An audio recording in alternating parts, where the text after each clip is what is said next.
Hello guys, gagawa tayo ng homemade pancake. What's this? So ito yung flour. Then lalagyan natin siya ng 2 egg.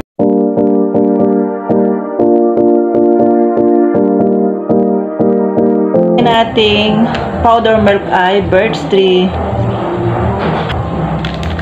Lalagay natin ang flavor na banana para banana pancake. So, ito lang siyang pinatahin. Ito siya tuturunin.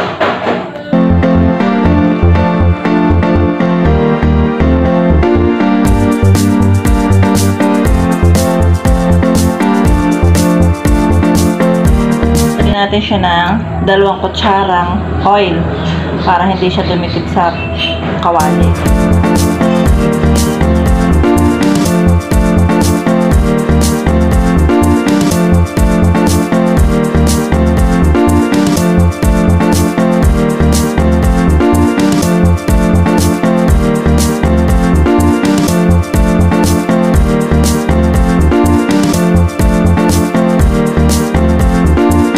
So, ito na nga. Tingnan natin. Saan na.